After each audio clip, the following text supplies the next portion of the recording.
with your notebook and pen and the calci. Okay. So good morning, everybody. Once again, we will look into this particular problem which we are trying to solve yesterday.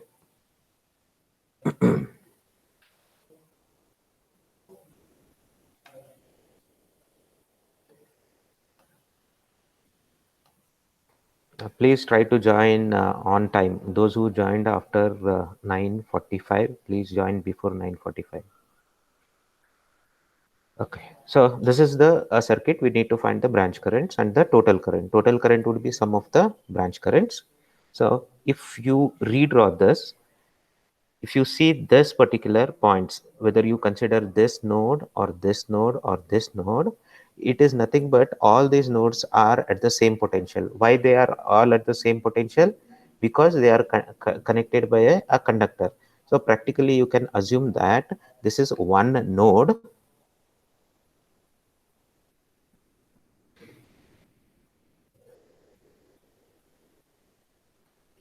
Practically you can assume this is one node. So this register is connected to this end, this register is connected to this node, and this register one end is connected to this node. Effectively, one end of the register is connected to one common node. We can say it as A, and the second node is the B node. If you see, effectively the potential here or here or here is exactly the same. You can possibly think this as the other end of the register is connected to a common node B. So if we redraw that circuit diagram, then you will understand they are connected in parallel. So this is the A node and this is the B node. This is how this particular circuit will turn out to be. The circuit. So this you will move it to this point, and this 10K and 25 kilo ohm and 5 kilo ohm, effectively they are in parallel and they are connected across 50-volt supply.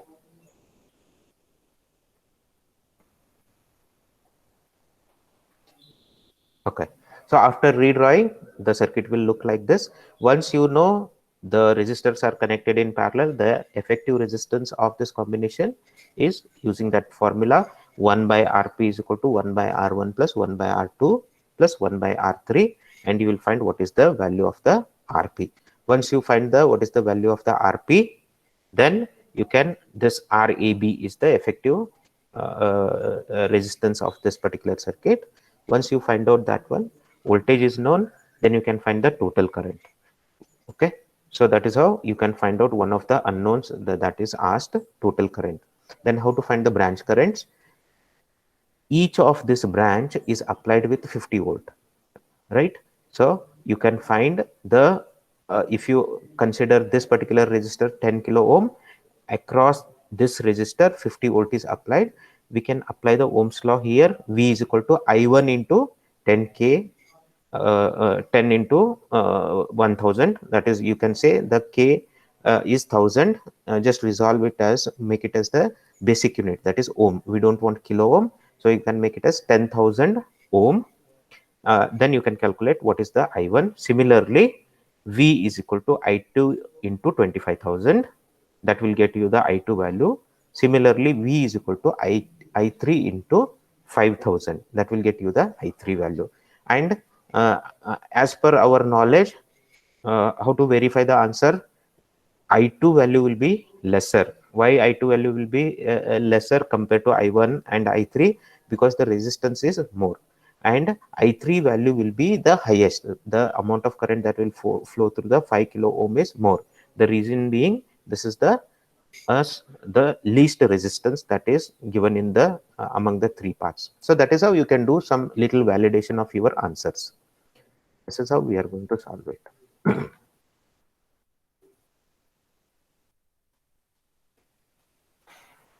So you can see here for the first path, you can do it in many different ways. Here what we have done is we have found out the effective resistance 1 by Rab, that is the effective resistance of this combination.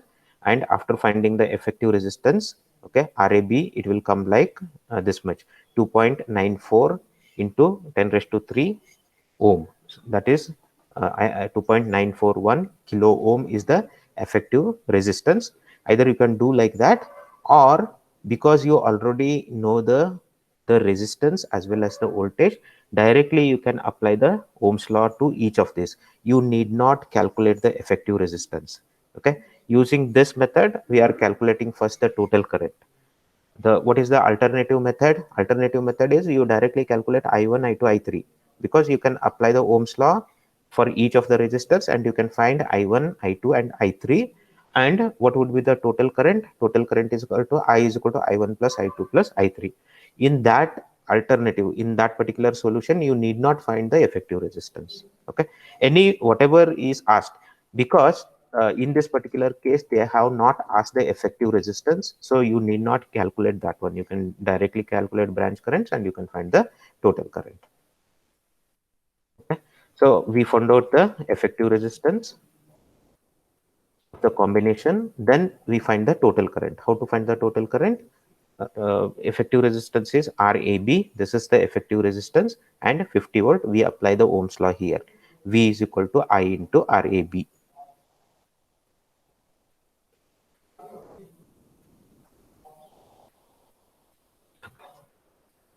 So that is how you directly calculate the total current, that is 17 milliamperes.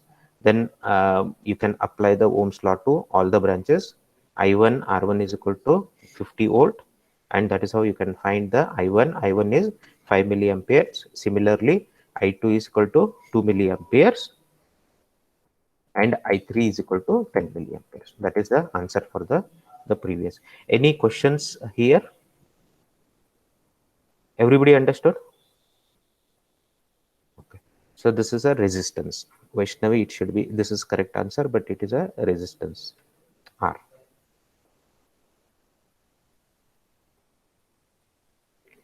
Okay, this is the next problem. Note down this problem. What you have to do is you have to find the equivalent resistance between A and B. What is between A and B? So between node A and B, what is the effective resistance? Try to find out this one. Again, here technique is just try to redraw and see how the circuit will look like.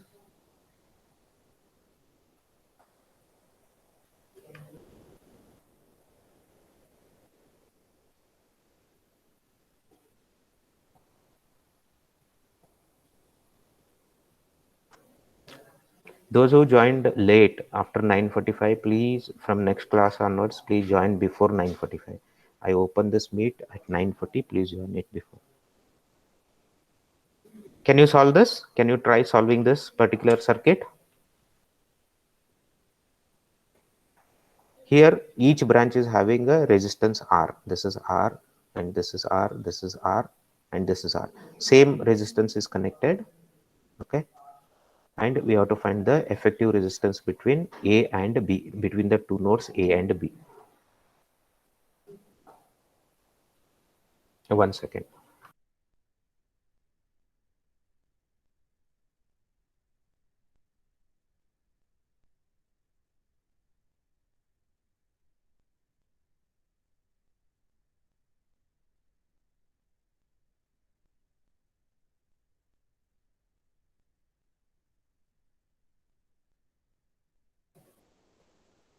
Devika, the answer is correct.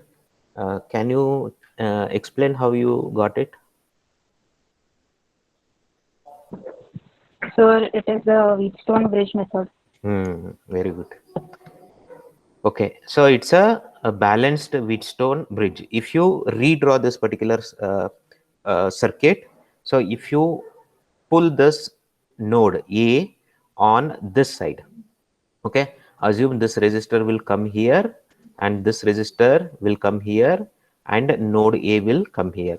So we have one resistor here, one resistor here, one more resistor here, one more resistor here, and this is central resistor. So this is a Wheatstone bridge, and in this particular case it is a balanced Wheatstone bridge. So what happens in the balanced Wheatstone bridge? If you redraw the circuit, this will look like this.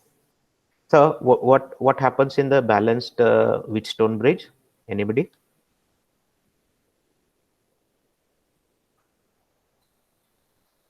when you will say the Wheatstone bridge is balanced? R1 by R2 is equal to R2 by. Correct. So this ratio is equal to this ratio. If this ratio, both the ratio are equal, then what happens? What will be the current in this resistor? Zero, sir. Zero. Zero. Zero. Okay. The reason for Zero. that is, anybody wants to give the reason for that? Why the current will become zero here? Same principle, what we have studied so far, same principle. Why the current will become zero here?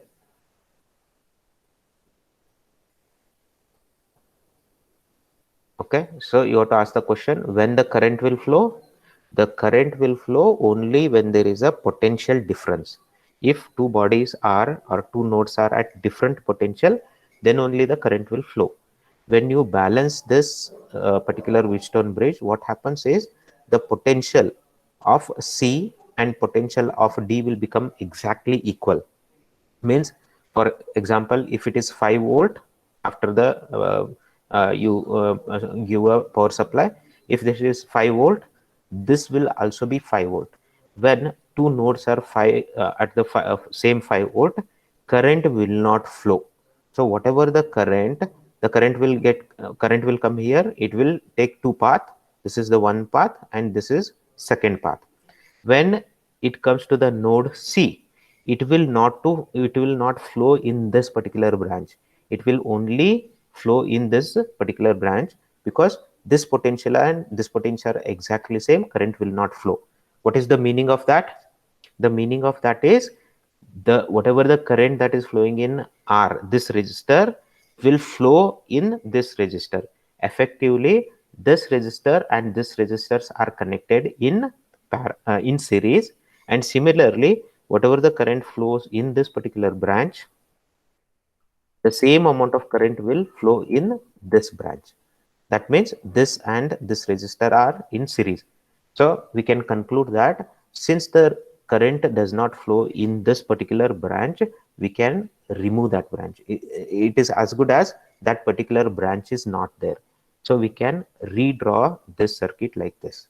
So this resistance and this resistance are connected in series. So what is the effective resistance? That is 2R, and this resistance and this resistance are connected in series. The effective resistance is 2R, R plus R, 2R. Now two resistors of value 2R, they are connected in parallel. The effective resistance between A and B is 1 by RAB is equal to 1 by 2R plus 1 by 2R, and if you solve that, you will get it as 1 by R. 1 by RAB is equal to 1 by R, therefore RAB is equal to R. Okay. Okay. Anybody has questions? Same voltage, Rohit, correct. Anybody has questions? Okay. I hope everybody understood. And some of these questions are from the question paper. This particular problem is from the question paper. Okay. Note down this problem. Find, what we have to find? Resistance X. So one of the branch, the value is X. That is an unknown resistance. We have to find out that equivalent resistance of this particular combination, that is RAB, resistance between the effective resistance between the node A and B, and branch currents. Okay. A solution for this particular problem is not given. You can take it as a homework. Okay, and I have given the answers here. So answer, you can note down the same branch currents. Because I have noted down this as the branch currents, you will get these as the values. You will get I1 is given as 2.5, and this branch resistance is 8 ohm. This is unknown resistance, unknown current I2, known resistance 40 ohm, unknown current, and known resistance 25 ohm, and this is I4. Okay, this is not marked I4, that is unknown. And they have given the total current. You can see total current is given. With this, you can calculate. So how to do that? Just to give a hint, total current is one thing is given, that is total current, and if we know the voltage between these 2 points, voltage between A and B, we can find I3 current and I4 current. And how to find the voltage between A and B? For this particular branch, they have given the resistance as well as the current. So V is equal to I1 into 8. That will give the voltage, and same voltage is applied across all the branches. Okay, note down this value. You will get the answer as I2 is equal to 0.2 amperes, I3 is equal to 0.5, I4 is equal to 0.8 ampere, and unknown X would be 100 ohm. Okay, so that completes the DC parallel circuits. In case of a DC parallel circuits, just to refresh, whenever resistors are connected between two ends, okay, those resistors are called they are in parallel. And how to find the effective resistance of that parallel combination? It is found out using the formula 1 by Rp is equal to 1 by R1 plus 1 by R2 plus 1 by R3 plus so on, if there are n number of resistors. And what are the other things we remember about parallel circuit? When we have a parallel combination, the effective resistance of the circuit would be smaller than the lowest resistance that is connected in parallel. And the third thing is, when we connect more resistances in parallel, the effective resistance starts decreasing. That is one more. And if we have n number of resistors connected in parallel having the same resistance R, then alternatively we can calculate the effective resistance as Rp is equal to R divided by N, where R is the resistance of each branch and N is the number of resistors. And another feature is the total power that is dissipated in the circuit is equal to sum of the power dissipated in each of the branches. And the total current that flows in the circuit is equal to sum of the branch currents. And the voltage across each resistor connected in a parallel will have the same voltage. These are the different properties of the DC parallel circuit.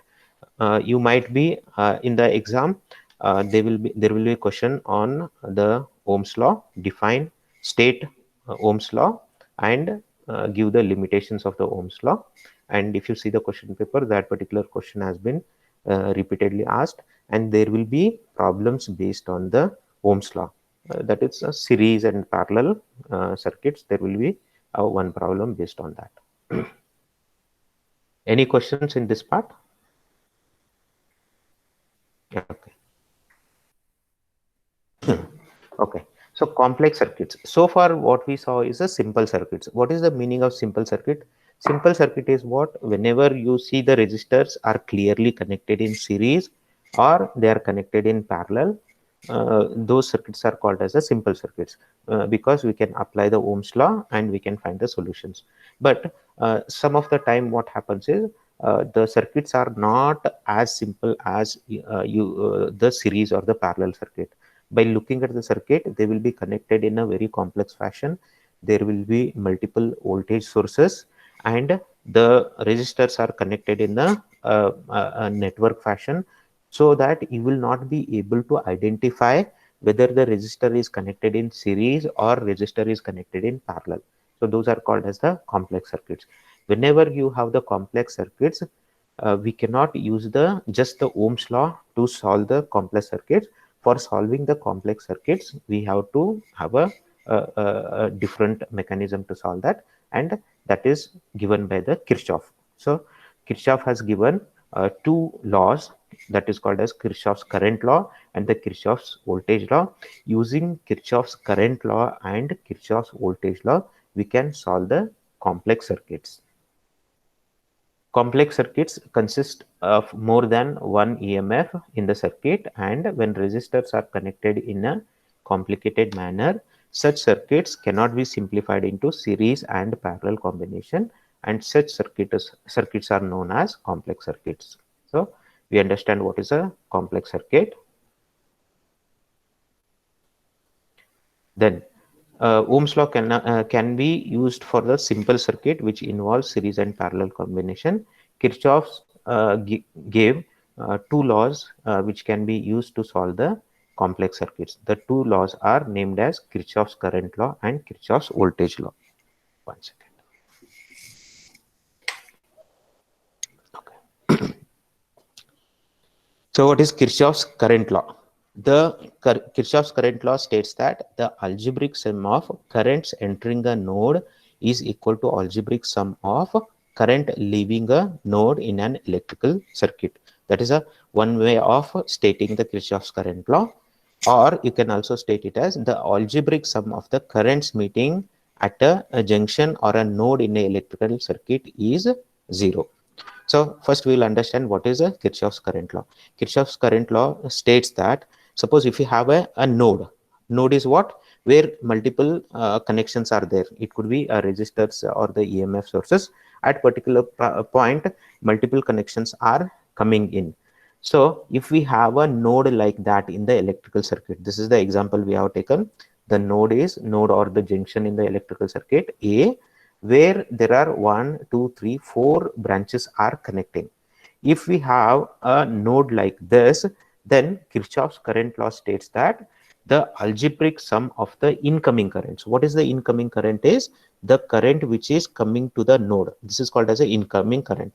In this particular example, I1 and I3 are the incoming currents. The sum, algebraic sum of the incoming currents is equal to algebraic sum of the outgoing currents. Outgoing currents means the current which is going away. The direction of the current is away from the node.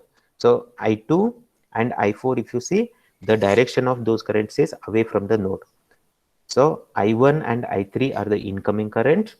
I2 and I4 are the outgoing currents. If we apply Kirchhoff's current law here, then we can say the algebraic sum of the incoming currents, that is I1 plus I3 is equal to I2 plus I4. That is how we can write. Okay, you can see here I1 plus I3 is equal to I2 plus I4. If you take it on the left hand side, then I1 plus I3, you can see automatically the sign of the two currents will change. Minus I2 and minus I4 is equal to 0. That is the second way of putting it. The algebraic sum of the current meeting at a junction in a electrical circuit is 0. And also you can represent it as at node A, sum of, this is the sum of incoming currents is equal to sum of outgoing currents. Kirchhoff's voltage law. What is a Kirchhoff's voltage law? In any closed electrical circuit or a mesh, the algebraic sum of all the electromotive forces and voltage drops in a resistor is equal to 0. And that is nothing but algebraic sum of EMFs plus algebraic sum of voltage drops is equal to 0. So before we go ahead with understanding this particular law, first is everybody understand what is a closed loop or a mesh. Okay, what is a closed loop or a mesh is you have a complex circuit. In that particular circuit, you have a closed loop. Closed loop means where there is a provision for current to flow. That is called as a mesh or a closed loop. That is one aspect. And second one is what is voltage drop? Anybody? What is voltage drop? Potential difference. Potential difference. Okay, if I take the example, previous example, whatever the voltage across this, okay, voltage across this resistor, you can say voltage drop, potential difference, voltage difference, whatever the term you want to use, you can use. That is the voltage drop. Okay, that is the second. Now we understand the mesh. In a closed electrical mesh, the algebraic sum of all the EMF sources. Suppose you have a mesh, there are 3 EMF sources. So algebraic sum of all the EMF sources is equal to, plus the voltage drops. If there are like 3 resistors, the sum of voltage drops. Sum of voltage drop is what? I into R. Voltage is V is equal to I into R. The voltage drop across all those resistors, that is equal to 0. So in a closed loop or a mesh, the algebraic sum of all the EMF, sum of EMF plus the sum of all the voltage drops will be equal to 0. This is the second law. Once we apply it to the particular circuit, then you will understand it better. And also there is a sign convention that we need to follow for applying the Kirchhoff's voltage law. This is a simple circuit. R1 is connected in series with R2, and this series combination is connected to the voltage source. So even though this is a simple circuit, we will apply the Ohm's law using will apply the Kirchhoff's voltage law. Even though this is a very simple circuit, using Ohm's law we can solve this, but just for the understanding how to apply the Kirchhoff's voltage law or the KVL, we will take this simple circuit. Okay, if you want to apply the Kirchhoff's voltage law, first thing is we have to understand is what is the sign convention. Okay, what is the sign convention? Whenever you are applying a KVL to particular closed mesh, you have to follow the particular sign. You must have already studied about this, and already you know how to do this. If your way of putting the sign convention is different, then you can follow that if you are comfortable. This is how I am going to use the sign convention when I am applying the Kirchhoff's voltage law. Okay, the first thing is for EMFs, when the electrical group is traced in a particular direction, and if we encounter the positive terminal of the EMF, then it is taken as a positive. So whenever the direction of tracing is okay. So first thing is you have to choose the direction of tracing, and I will use the anti-clockwise. So the method we are going to use is the anti-clockwise method. So whenever you are tracing, if you come across the positive plate, okay, when you are tracing the circuit, when you come across the positive plate of the EMF source, you will take that voltage source as plus V. Okay, and if you come across the negative plate, you are going to take that particular voltage source as a negative voltage source. So for example, in the previous circuit, let us say this is my direction of tracing. When I am tracing like this, when I come across the a negative plate, then I will take this voltage source as a minus V. Next, voltage drops. What is the convention followed for choosing the sign for the voltage drop? This is the direction of tracing, and this is the direction of the current. If the direction of the tracing and direction of current, if both are in the same direction, then that voltage drop, what is the voltage drop? I into R, V is equal to I into R, right? That voltage drop is taken as a positive. And if the direction of tracing and the direction of the current, they are opposite, if they are opposite, then that particular voltage will be taken as a negative voltage drop. So if both the direction of trace and the current are in both the same direction, that voltage drop would be plus IR. If the direction of tracing and the direction of current are opposite, then you are going to take that voltage drop as a negative sign with negative sign, that is minus I into R. Okay. So this is the simple circuit what we have taken. First, whenever you are doing the analysis of the particular circuit, first thing is it will be given with a plain circuit like this. Okay, when they give the problem, they will give like this. If you see here, there is no node marking or the direction of tracing marking. Nothing is there. Current is not marked. For what is the first thing you have to do is, whenever you are analyzing any particular circuit using the Kirchhoff's voltage law, first thing is mark the nodes. Okay, so here I am going to mark the node A, B, C, D, and the second thing that you are going to do is use the direction of tracing. Here I am going to use the clockwise direction.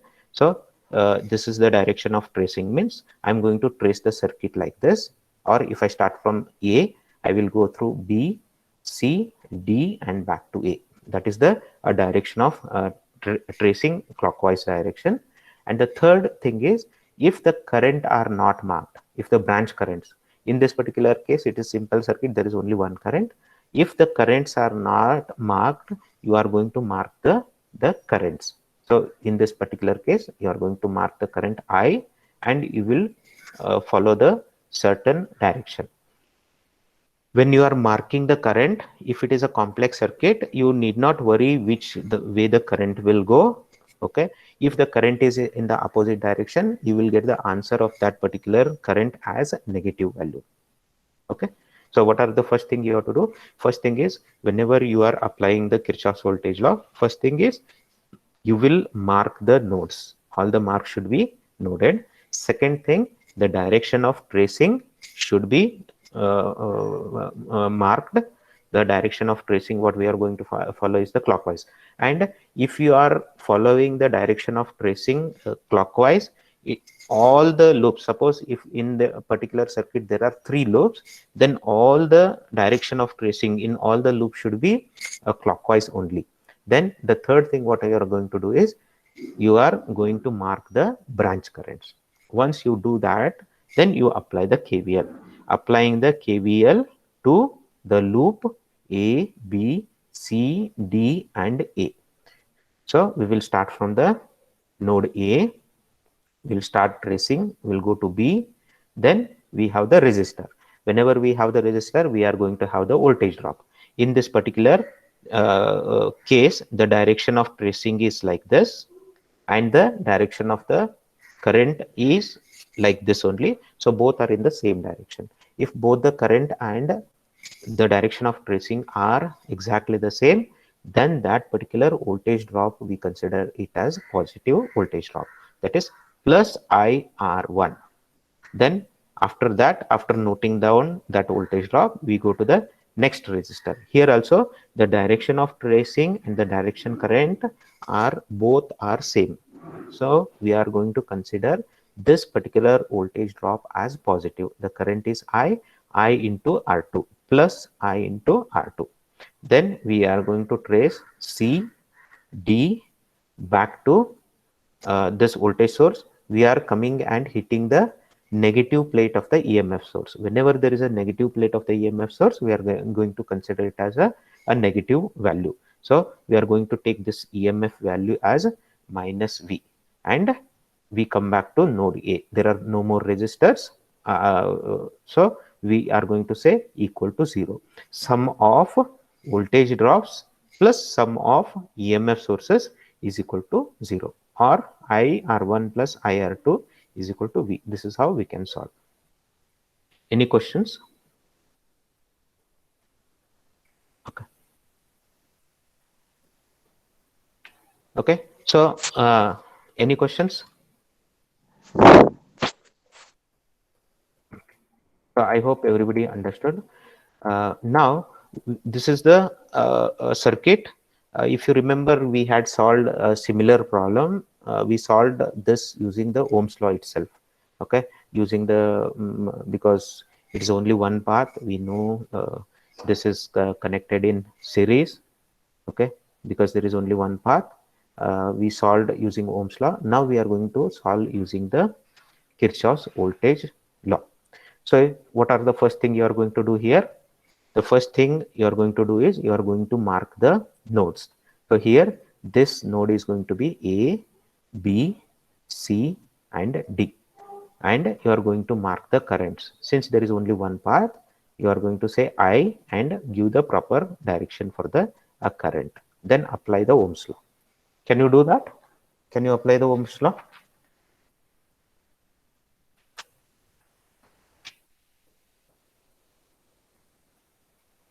You can solve this using Ohm's law as well as the Kirchhoff's voltage law. Okay, so let us do the this particular one. First, what we have to do, label the nodes. We label the nodes. Okay, it is labeled different way, A, B, C, D. You can label as however you want to XYZ, whatever A, B, C, D, and it need not be exactly the same as this. You can use your own markings. And after that, once you mark the nodes, then you are going to mark the direction of the current. That is only one current is there, so we are choosing this direction, and the direction of the tracing, that is the clockwise direction. Once you have everything, then you are going to apply the Kirchhoff's voltage law, A, B, C, D, A. That is the loop A, B, C, D, and back to A. You start from the A, so this is where the direction of tracing. Now the current is flowing in the same direction as the direction of the tracing. Therefore, the voltage drop in this resistor is positive, that is plus 2I. Then we will come here and we are going to hit the positive plate. Once we have the positive plate, what is our convention? Whenever the direction during the direction of tracing, if we come back and hit the positive plate of the EMF, then we will consider it as a positive value. Then this will be taken as plus 10, plus 10. Then you will trace like this. We have one more resistor, 5 ohm. The direction of tracing and the direction of current both are same. The voltage drop will be taken as positive and plus 5 into I, plus 5I. And we are going to trace it back. Now we are coming and hitting the negative plate. Well, negative plate means what? The EMF value will be taken with a negative sign, minus sign. So minus 30, and we come back to the node A, that means equal to 0. Then if you simplify this, we get 7I, 10 minus 30 is minus 20, 7I minus 20 is equal to 0. Therefore, current I is equal to 20 by 7, which comes as 2.857 amperes. I hope everybody understood this. If you remember, we solved the same problem with the because it is in a series. So what is the effective resistance of this circuit? 5 plus 2, that is 7 ohm. And the two EMFs are they connected in reverse manner. So the one EMF source is trying to send current in one direction, and the other one is trying to send in the opposite direction. So this EMF source is trying to send current in this direction, and this EMF source is trying to send current in the opposite direction. Effectively, they negate each other. That is 30 minus 10, it will become 20 volt. Effectively, you can write this circuit as 7 ohm resistor connected to 20 volt source. So 7 ohm resistor, 20 volt source. V is equal to I into R. That is 20 is equal to I into 7. That is nothing but I is equal to 20 by 7. So you can see from this equation, when these EMF sources are opposing each other, that will be very visible from the Kirchhoff's voltage law. You can see this is plus 10 and this is minus 30. If this was negative as well, they would have been complementing each other, right? It would have become 40 volt. I hope everybody understood this. I will show you the example which we solved using the Ohm's law. You can apply Kirchhoff's voltage law as well, KVL.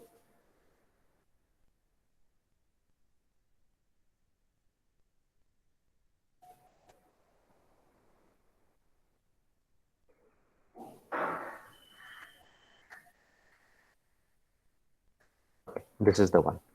See, you can see earlier we used the Kirchhoff's law. Same concept, either you can use KVL. Since in this particular case, even though there are multiple voltage sources are there, it is clearly visible they are connected in series. That is how we are able to solve using the Ohm's law. Or you can apply the KVL as well. Okay.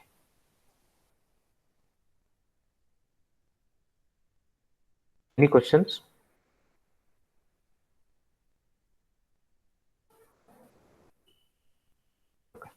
Take this particular problem. Find the current for the given circuit. So here you can make out, you don't know like how these resistors are connected. You cannot figure out either it is easily whether it is series or parallel, because of there is a usage of the multiple EMF sources and they are connected in a different fashion. So in this particular case, we have to use the Kirchhoff's voltage law. So in this mesh, we have 30 volt source and 2 ohm resistor, and in this mesh we have 10 volt source, 5 ohm, 4 ohm resistor, and one more 5 volt source is there, 3 ohm resistor is there. Now, how many loops are there in this particular circuit? There are two loops visible. Two loops are there. So whenever how many loops you will have is how many unknown currents you will have. Suppose we have to find, there are two loops, means if we find out two currents, two unknown currents, then we will be able to solve the complete circuit. So what are the first thing you are going to do? You are going to label this particular circuit. I'm going to solve this, then you can do the next ones. First, you are going to label the circuit. First thing is label the circuit. Second thing is mark the currents. Third thing is put the direction of tracing. Then start applying the KVL to the each loop. First thing is labeling A, B, C, D, E, F. Those nodes are labeled. Then you have to find the you have to mark the currents. I will take this particular current as I1. Okay, I1, and you can choose to have two way of representing the current. Okay, either when the current comes to this node I1, it will get split into I2 and I3. Okay, the I2 will flow in this particular branch.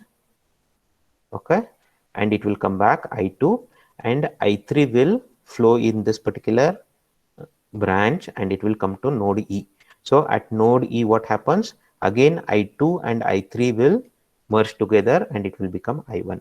If you apply the KCL at this node, the incoming, sum of the incoming currents is equal to sum of the outgoing currents. That is, I1 is equal to I2 plus I3. Similarly here, I2 plus I3 is equal to I1. Both are same. This is one way of doing, but in this we are going to solve like this, this particular problem.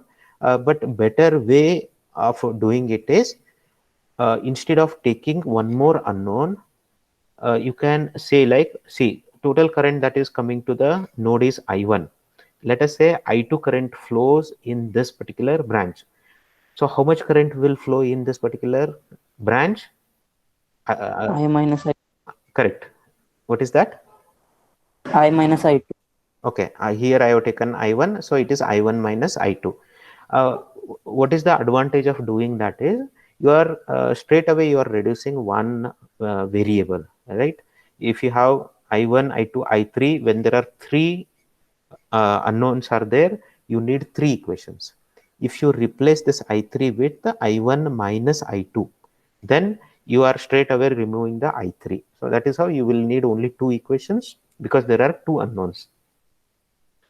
This is like, let us say 10 amperes come here, 10 amperes comes here, and 2 amperes goes here. How much will be going here? 10 minus 2, that is 8 amperes. So that is how I3 is equal to I1 minus I2. Now, for this particular solution, we have taken it as I1, I2, and I3. The first equation at node B, this is the node B. I1 is equal to I2 plus I3, either at node B or node E. I1 is equal to I2 plus I3. Then we are going to take this particular loop and this particular loop, and we are going to apply the KVL. KVL applied to the loop A, B, E, F, A. So we will start A, B. We are going to start from here. The direction of tracing is this way, and the direction of the current is also in the same direction. So this is going to be a positive voltage drop, 2 into I1. You can see plus 2 into I1. And next, from here we are going to come to B, and we are going to hit the positive plate of the EMF source, which is 10 volt. So if we are hitting the positive plate, means we are going to consider it as plus 10 volt, plus 10. Okay, after this we are coming across the next resistor 5 ohm and the current I3. The direction of tracing and the direction of the current are both are same. So positive voltage drop plus 5 I3, sorry, plus 5 I3. Then after that we are going to come to the node F. Then we are going to hit the negative plate of this EMF source. We are going to consider it as minus 30. That is minus 30. And we are coming back to the same node where we started. So then we will say equal to 0, equal to 0. And if you simplify this one, you will get 2I1 plus 5I3 minus 20 you will get. You put it on the right hand side, you get 2I1 plus 5I3 is equal to 20. That would be the second equation. Now we are going to apply the KVL to the next loop. Next loop is B, C, D, E, B. Okay, so we'll start the current direction of the current I2. So in this branch I2 current is flowing, and in this branch I3 current is flowing.